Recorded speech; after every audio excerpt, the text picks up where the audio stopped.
अस्सलाम वालेकुम, this is sir Mohammad Hamza है फ्रॉम अकाउंटिंग। तो आज हम जून 2019 पेपर 23 का क्वेश्चन 4 अटेम्प्ट करेंगे, जो कि ऑब्वियसली मार्जिनल कॉस्टिंग का क्वेश्चन है। और इस पे भी देखिए हमारा ऑप्शंस है, डिसीजंस मेकिंग ही है। लेकिन दूसरे जो ऑप्शन और डिसीजन मेकिंग क्वेश्चन है, in comparison to those questions, this question is different in a way that it requires the calculation of additional profit while decision making. वरना नॉर्मली हमें total profit निकालना होता है किसी भी ऑप्शन का या सिनेरियो का। इसमें एक स्पेसिफिक सिनेरियो का हमें एडिशनल प्रॉफिट या लॉस निकालना है।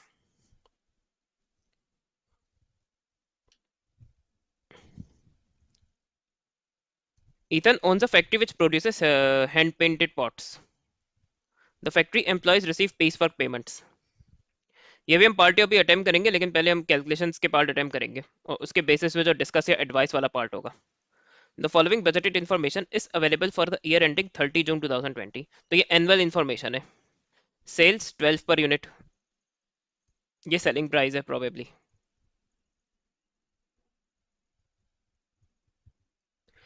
और अच्छा, इसमें अगर आप देखें तो उसने ये 3 मंथ्स का रेवेन्यू दिया है।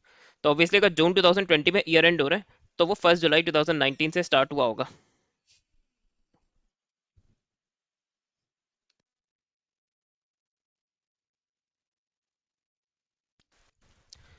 तो इसने 3 मंथ्स का रेवेन्यू दिया है। और देखिए ये 4 ड्यूरेशन है, जिसमें जो 3 मंथ्स के,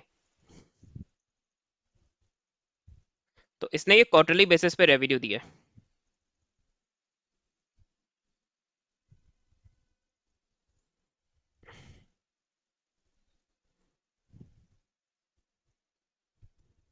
तो एक साल में आपके 4 क्वार्टर होते हैं, and 1 quarter is of 3 months. तो अगर इन सब क्वार्टर्स के हम रेवेन्यूज को ऐड करते तो एनुअल रेवेन्यू आ जाएगा। Cost for the year: advertising, direct labour, direct material C, direct material D, fix production overheads. Advertising fix cost होती है, डायरेक्ट लेबर वेरिएबल होगी, direct material C variable, direct material D variable, fix production overhead तो fix cost ही है। The sales person receive a basic salary plus commission payment. तो basic salary आपकी देखिए उसके पर एनम के हिसाब से, तो इसकी बेसिक सैलरी फिक्स्ड है, और कमीशन जो है वो रेवेन्यू पे डिपेंड करता है। तो रेवेन्यू या सेल्स यूनिट्स के साथ अगर कोई कॉस्ट चेंज हो रही है, तो वो ऑब्वियसली वेरिएबल कॉस्ट होगी। तो commission is a variable cost here. Calculate for the year ending June 2020 the total budgeted fix selling expenses.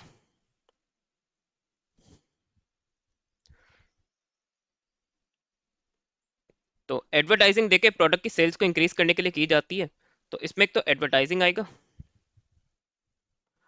Plus ये सेल्स स्टाफ की जो बेसिक सैलरी है।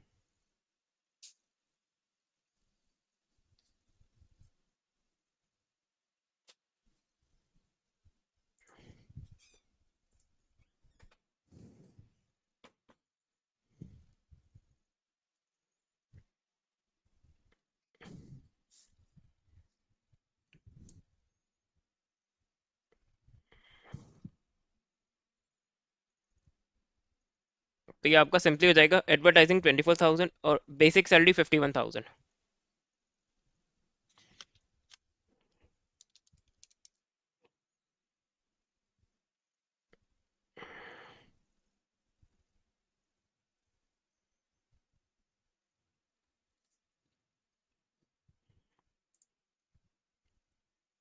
अब इसके बाद है total budgeted variable selling expenses. देखिए डायरेक्ट मटेरियल और डायरेक्ट लेबर तो आपका प्रोडक्शन वेरिएबल कॉस्ट है। जो इसमें सेल्स सेलिंग वेरिएबल कॉस्ट है, वो सब कमीशन है। तो बस हमें कमीशन कैलकुलेट करना है, 3.5% ऑफ सेल्स रेवेन्यू।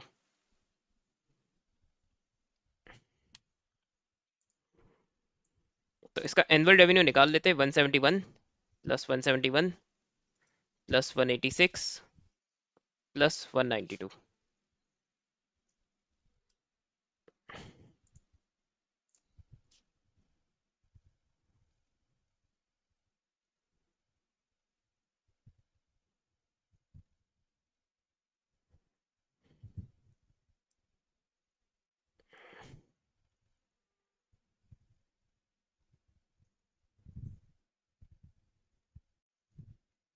और कमीशन आपका इसी रेवेन्यू का 3.5% है।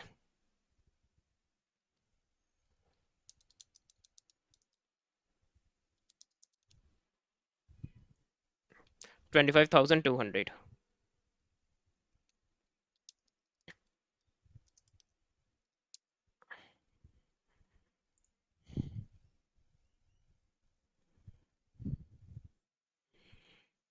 अच्छा, the total budgeted contribution. Total contribution निकालना है, और इस क्वेश्चन में भी देखो जो बेसिक्स में मैंने आपको आज समझाई थी। अब आपके यहाँ रेवेन्यू और वेरिएबल कॉस्ट टोटल में दिए हुए हैं, और टोटल कंट्रीब्यूशन ही उसको चाहिए। तो बस मैं total revenue minus total variable cost कर दूंगा, सिंपल।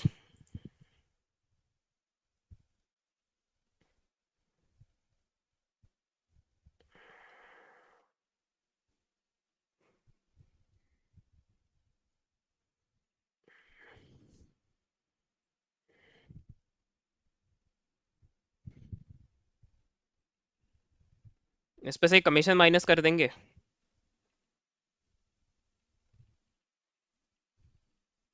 डायरेक्ट लेबर 270,000 है। डायरेक्ट मटेरियल सी 48,000 है। डायरेक्ट मटेरियल डी 90,000 है।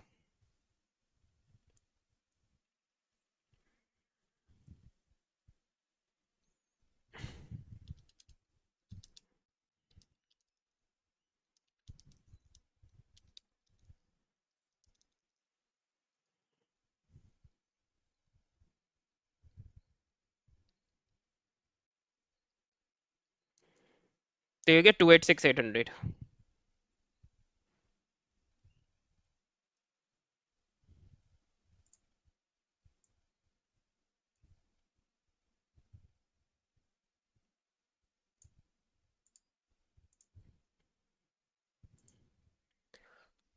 अब इसके बाद है टोटल बजटेड प्रॉफिट। अब ऊपर हमने कंट्रीब्यूशन निकाल लिया, तो कंट्रीब्यूशन माइनस फिक्स कॉस्ट से प्रॉफिट आ जाएगा। तो इस पे भी कोई इतनी जहमत करने की ज़रूरत नहीं है।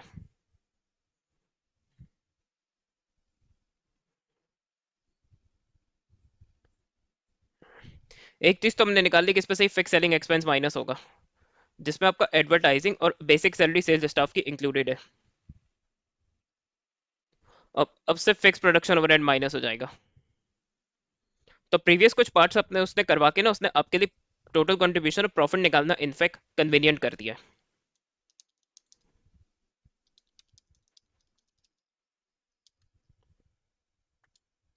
तो ये हो गया 181,800।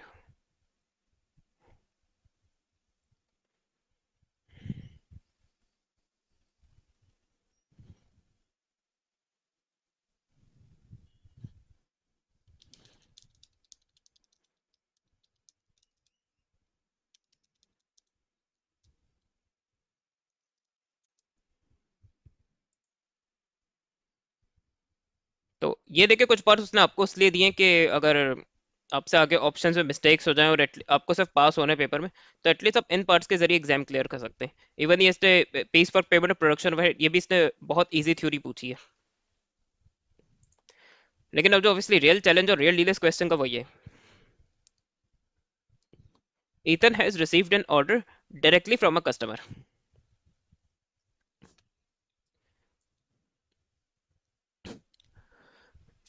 डायरेक्टली फ्रॉम अ कस्टमर का मतलब ये कि नो कमीशन। अगर डायरेक्टली हमें कस्टमर से ऑर्डर आया है, तो हमें फिर सेल्स स्टाफ के जरिए इसका कस्टमर सेल्स स्टाफ ने कोई एफर्ट नहीं की उस कस्टमर को हमारे पास लाने के लिए, तो इस पर कमीशन नहीं होगा।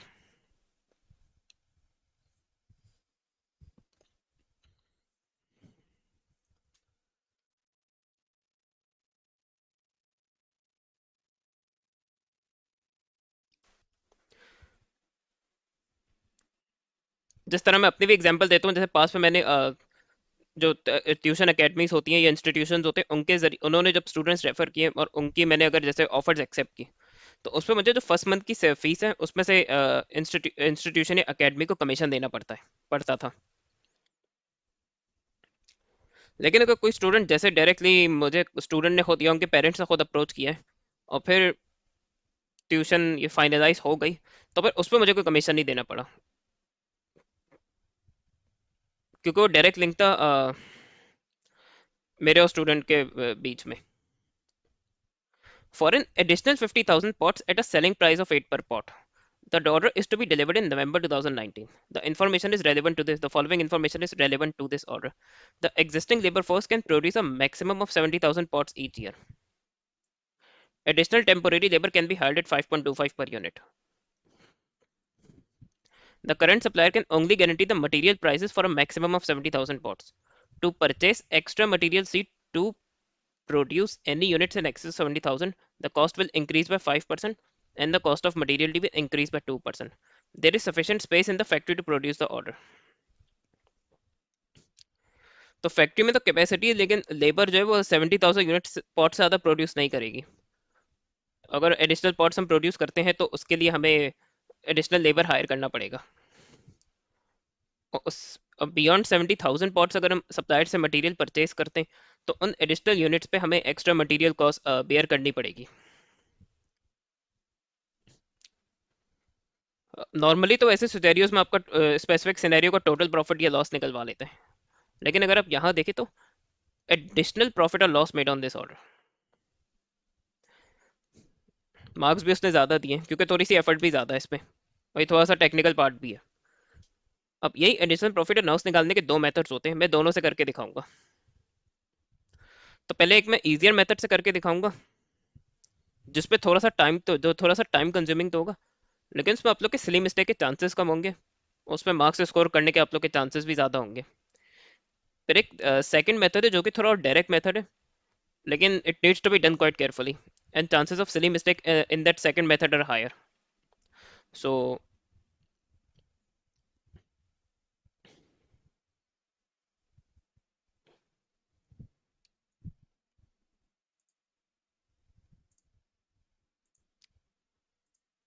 तो उसमें पहली बात ये अभी हम देखेंगे कि जो हमारा करंट ईयर है, इसमें हमने यूनिट्स कितने प्रोड्यूस और सेल किए।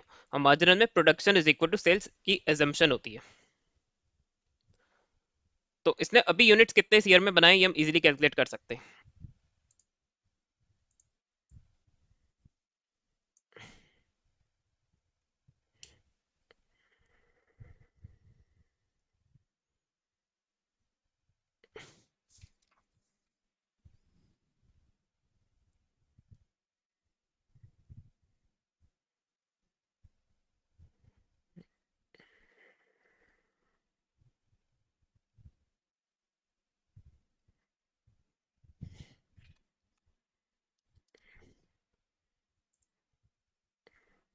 देखिए हमारा जो टोटल रेवेन्यू करंट है वो 720,000 है।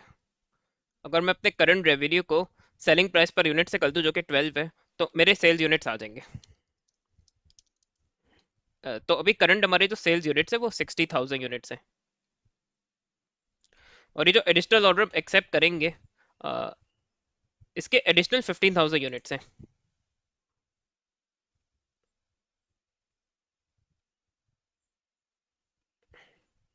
तो ये हो जाएगा 60 plus 15 is equal to 75,000 units. और इसके लेबर जो मैक्सिमम प्रोड्यूस करेगी वो जिन पॉट्स तक वो प्राइस अनचेंज रहेगा मटेरियल का वो सिर्फ 70,000 है। तो अभी टोटल हमारी जो प्रोडक्शन एंड सेल्स है वो 75,000 यूनिट्स की हो जाएगी। अब इसमें से 70,000 पे जो है वो करंट रेट्स लगेंगे। तो आपके अब बियॉन्ड 70,000 जो पॉट्स बचे हैं वो 5,000 है, उस पे न्यू रेट्स लगेंगे।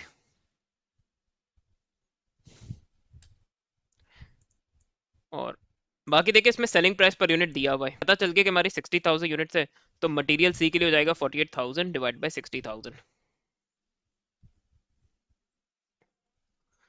तो ये 0.8 हो गया, और 90,000 डिवाइड बाई 60,000 ये हो गया 1.5।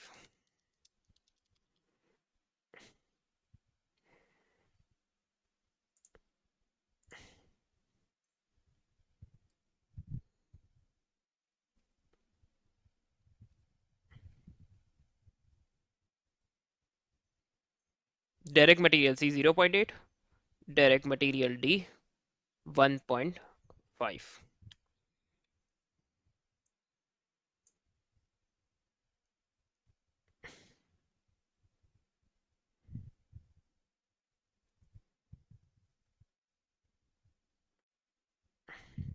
ये मैं आपको मेथड वन करके दिखा रहा हूँ एडिशनल प्रॉफिट और लॉस के लिए।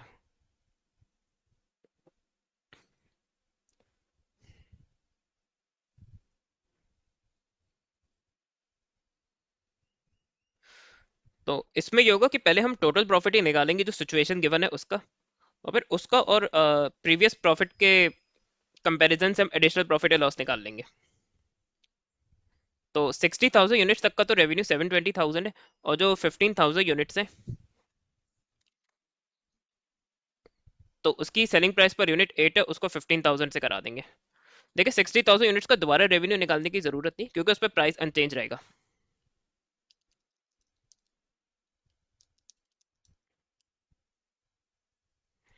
तो ये 840,000 हो गया।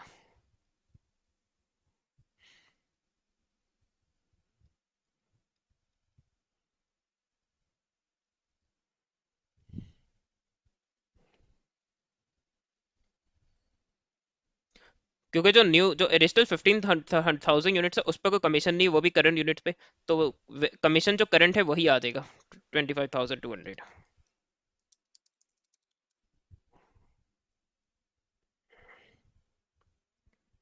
अब अगर डायरेक्ट लेबर की बात करें,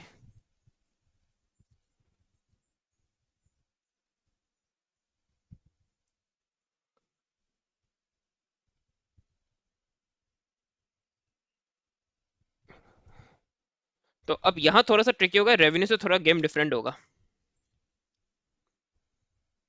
क्योंकि देखिए ये जो न्यू कस्टमर के एडिशनल यूनिट्स हैं, प्रोड्यूस हम खुद ही करेंगे, हम ये कोई आउटसाइड सप्लायर से बाय नहीं कर रहे।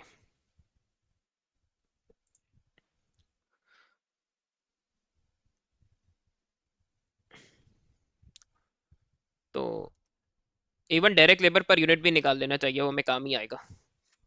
तो डायरेक्ट लेबर कॉस्ट 270,000 है, 270 डिवाइड बाय 60 विल बी 4.5। तो देखिए जो 5,000 यूनिट्स है ना, उस पे उसके लिए हम टेम्पोरेरी लेबर रहेंगे। 70,000 तक की यूनिट जो वो करंट लेबर बना देगी। तो ये जो 4.5 है ये होगा मल्टीप्लाई बाय 70,000। फिर जो आपका 5.25 है वो सिर्फ 5,000 यूनिट से मल्टीप्लाई होगा।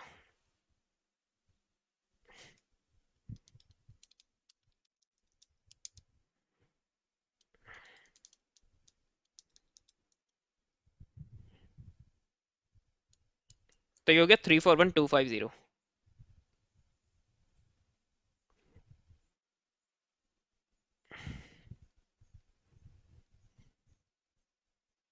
तो इसमें आप लोग बेहतर है कि कॉपी नहीं कीजिएगा, डायरेक्ट मटेरियल सी। अब मटेरियल सी का 70,000 यूनिट्स तक तो है वो 0.8 ही रहेगा मटेरियल कॉस्ट पर यूनिट। उसके बाद वो कह रहा है कि उससे एक्सेस पे जो यूनिट्स है उस केस में मटेरियल सी की कॉस्ट जो है वो 5% से बढ़ जाएगी। तो ये जो 0.8 है, अ, इसको हम 5% से इंक्रीज कर देंगे। तो अगर मैं इसका 105% निकाल लूँ तो दैट इज 0.84।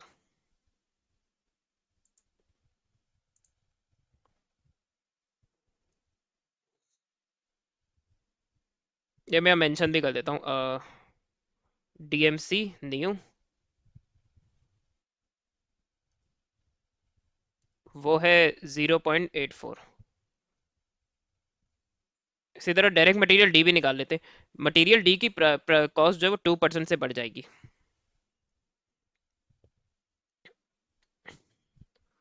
तो उसकी 1.5 है, 1.5 को उसका अगर मैं 102% निकाल लूँ तो वो 2% से बढ़ जाएगा। तो ये 1.53 है।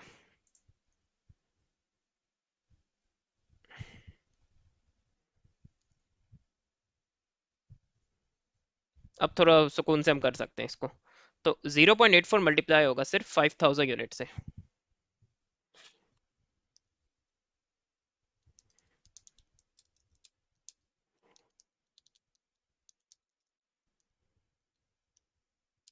तो ये हो गया 60,200। यही सेम काम हम डायरेक्ट मटेरियल डी के लिए भी कर लेंगे।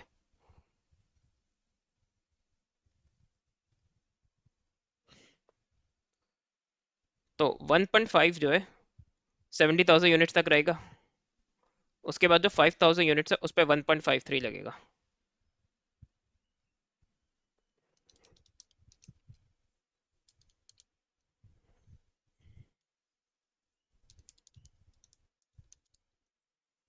तो 1.5 into 70,000 plus 1.53 into 5000,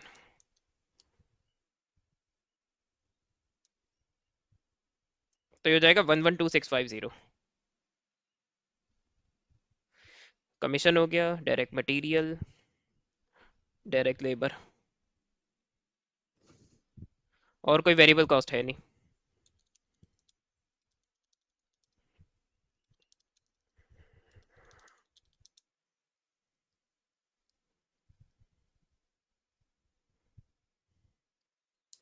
five three nine three hundred.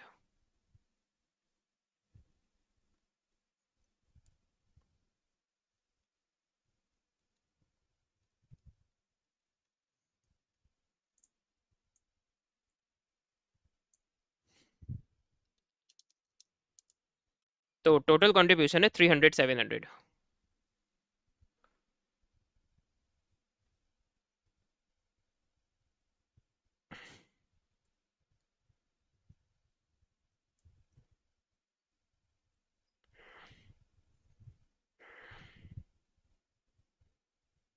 तो ऊपर जो हमने फिक्स सेलिंग जैसे निकाला तो उसको हम अपने बेनिफिट में यूज करेंगे, अपना टाइम बचाएंगे।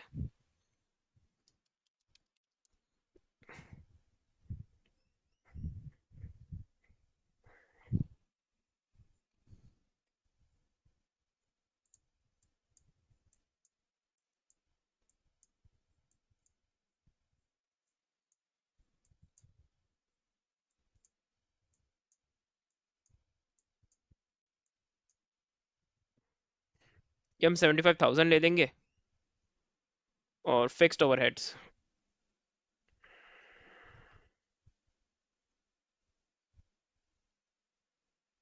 प्रोडक्शन ओवरहेड्स है 30,000।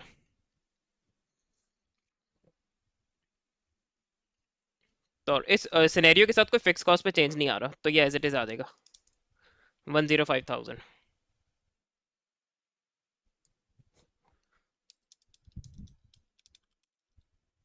तो ये हो गया 195,700।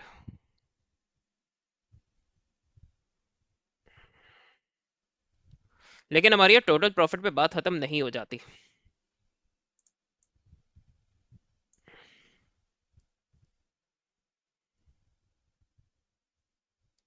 हमें निकालना है एडिशनल प्रॉफिट और लॉस। तो ये मेरा हमारा न्यू प्रॉफिट है, और ओल्ड करंट प्रॉफिट हमने निकाला था ऊपर।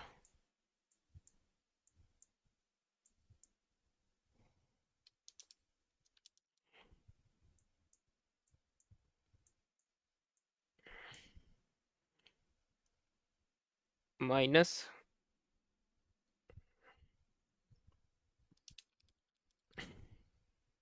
तो ये हो गया 13,900। ये थोड़ा इजी भी आप लोग का आ सकता है, लेकिन इनको जिस तरह करना होता है, तो ये इसका ये थोड़ी सी टाइम कंज्यूमिंग अप्रोच है, लेकिन आप लोग के लिए यही रिकमेंडेड है। लेकिन ऑल्दो जो थोड़ा और शॉर्टकट चाहते हैं, या वो ज़्यादा कॉन्फिडेंट है मार्जिनल कॉस्टिंग को लेके, तो उनके लिए मैं मेथड 2 कर रहा हूँ, वो उससे भी एडिशनल प्रॉफिट और लॉस की कैलकुलेशन कर सकते हैं।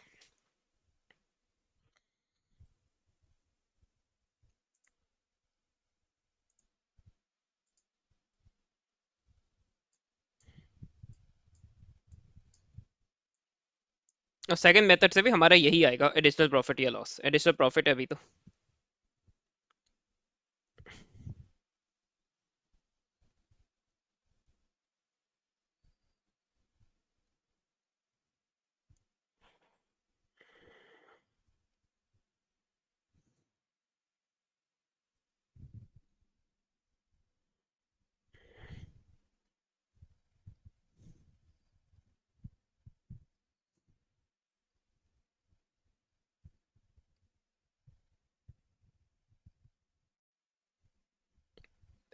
सेकंड मेथड में देखें, मेन हमें ये करना है कि सिर्फ जो एडिशनल यूनिट्स है उस पे ही हम एडिशनल प्रॉफिट या लॉस कैलकुलेट करेंगे। तो इसमें इस मेथड में फिक्स कॉस्ट को इग्नोर किया जाता है अनलेस कोई फिक्स कॉस्ट एडिशनल यूनिट्स के साथ एसोसिएटेड हो, क्योंकि फिक्स कॉस्ट तो आपके एडिशनल यूनिट्स के साथ चेंज नहीं होनी। तो उसमें से एडिशनल रेवेन्यू और एडिशनल वेरिएबल कॉस्ट के बेसिस में हम एडिशनल प्रॉफिट निकाल सकते हैं। तो उस पर कंट्रीब्यूशन की वजह डायरेक्ट प्रॉफिट ही आ जाता है। बड़ा इंटरेस्टिंग मेथड है, ये भी मैं करके दिखाता हूँ आप लोगों को। तो हम सिर्फ रेवेन्यू निकालेंगे सिर्फ एडिशनल यूनिट्स पे। तो ये हो जाएगा 8 × 15,000।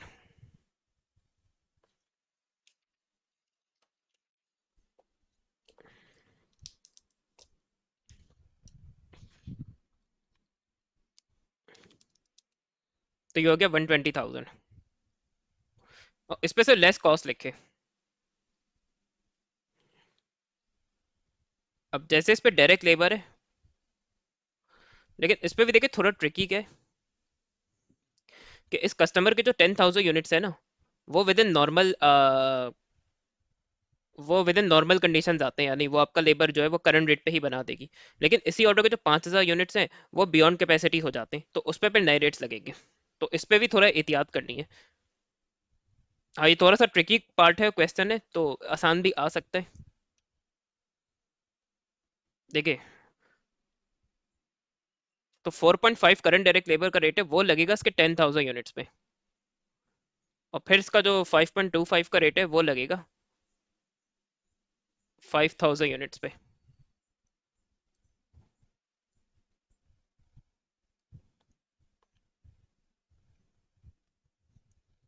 तो 4.5 इंटू 10,000 प्लस 5.25 इंटू 5,000, तो ये हो जाएगा 71,250।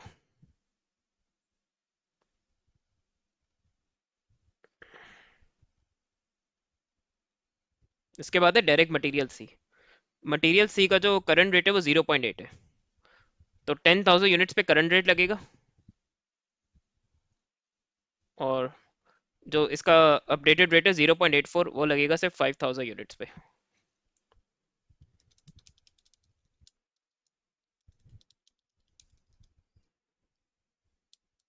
तो ये हो जाएगा 12,200।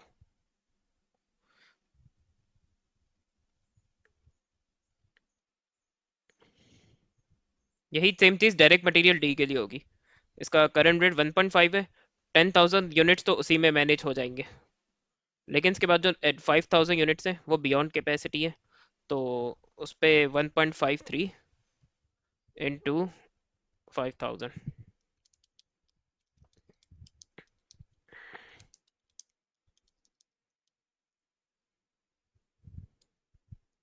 22,650।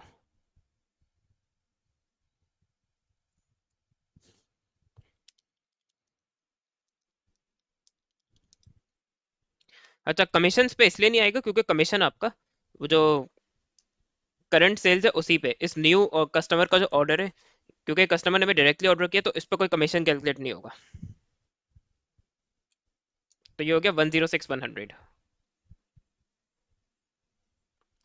तो ये आपका डायरेक्ट एडिशनल प्रॉफिट या लॉस ही आ जाएगा।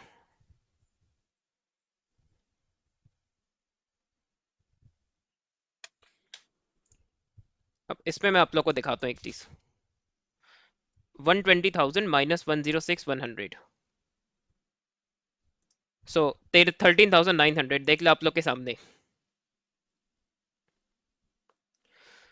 ये क्वेश्चन थोड़ा सा ट्रिकी है, वरना यूजुअली जो मेथड टू है एट टाइम्स ये कुछ सर्टेन अगर एडिशनल प्रॉफिट के क्वेश्चंस में, ये जो सेकंड मेथड है ये बहुत इजी भी है करना, और उस पर टाइम भी सेव हो सकता है अगर आप लोग इसको, if you guys can nail this method properly, so you guys can save considerable amount of time, and more time will be left for the theory part and the other, and might be other questions in the paper।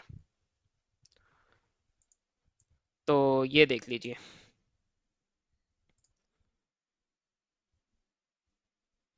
तो advise Ethan whether or not he should accept the order,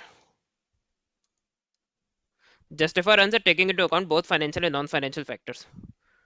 तो देखिए, जो additional order है, बेशक की price कम है लेकिन profit generate कर रहा है। लेकिन एक प्रॉब्लम है, करंट कस्टमर्स 12 पर पॉट दे रहे हैं, और ये एक तो न्यू कस्टमर है और उसका प्राइस भी कम है। तो करंट कस्टमर्स जो है वो एनॉय हो सकते हैं इस चीज से। अच्छा, और नवंबर तक के ऑर्डर पूरा करके देना है। And currently in as per this question,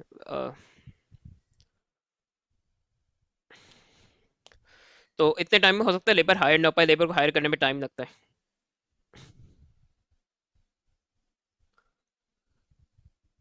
अच्छा, ये भी रिस्क है कि ये एडिशनल लेबर ला रही, तो हो सकता है ये वो वेस्ट क्वालिटी का प्रोड्यूस ना करे जो करंट लेबर करती है। अच्छा, और सफिशिएंट स्पेस है, स्पेयर कैपेसिटी है फैक्ट्री में, तो ऐसी अपॉर्चुनिटी लेनी चाहिए। ये कस्टमर अगर सेटिस्फाई होगा तो फ्यूचर में और ऑर्डर प्लेस करेगा, which will lead to more sales and profits.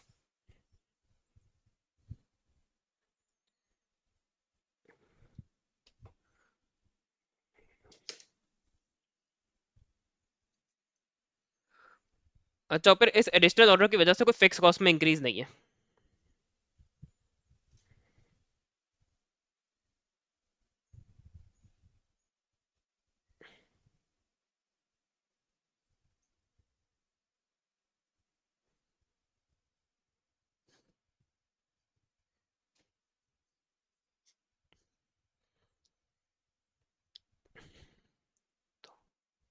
तो जब भी इसने 5 मार्क्स का पूछा, क्योंकि इसमें ज्यादा कुछ डिस्कस करने को है नहीं।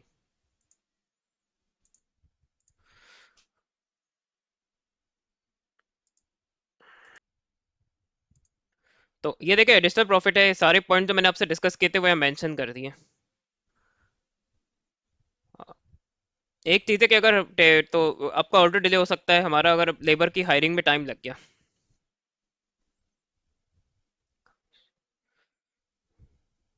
तो एक्सेप्ट करना चाहिए ऑर्डर। अच्छा, थ्योरी के पार्ट्स भी कर लेते हैं इसके, हमको लाइटली नहीं लेंगे। पहले तो ये लास्ट वाला ही कर लेते हैं। Two benefits and three limitations of CVP. तो ये सीवीपी के एडवांटेजेस और डिसएडवांटेजेस पूछे या मार्जिनल के पूछे, ऑलमोस्ट सिमिलर होते हैं, तो आप वही यूज कर सकते हैं सेम पॉइंट्स।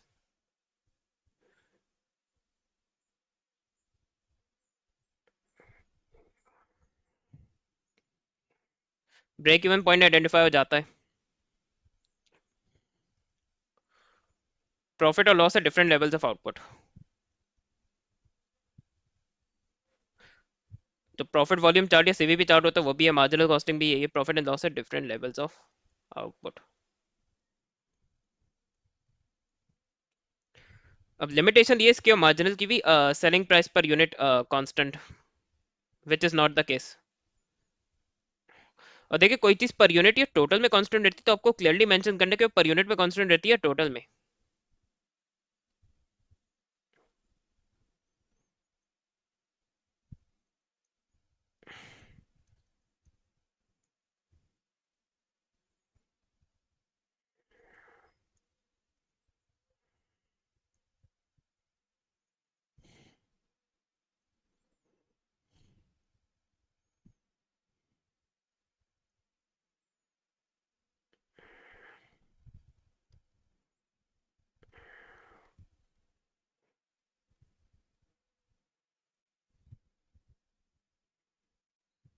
और वेरिएबल कॉस्ट पर यूनिट को एज्यूम करते हैं कि वो सेम रहेगी, फिक्स कॉस्ट को टोटल में एज्यूम, टोटल फिक्स कॉस्ट को एज्यूम करते हैं कि वो चेंज नहीं होगी। सेलिंग प्राइस पर यूनिट को कांस्टेंट एज्यूम करता है, सिर्फ सिंगल प्रोडक्ट से डील करता है। और भी लिमिटेशंस है इसकी। ये थोड़े जनरल पार्ट है, ये भी कर लेते, पीस रेट और ये production overheads. Payment made to workers for each unit produce, piece rate का मतलब यही होता है, जो बिजनेस पढ़ते हैं वो तो आराम से पार्ट रिडेम कर सकते हैं।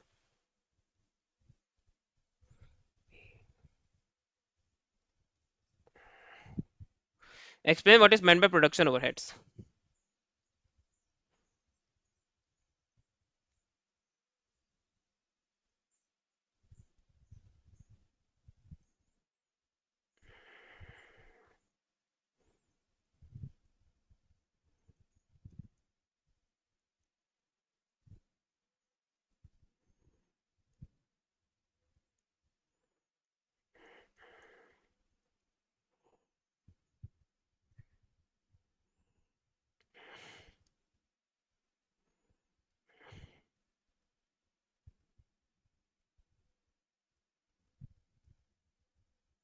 तो प्रोडक्शन में आपको पता होगा ये प्रोडक्शन की फिक्स कॉस्ट होती है।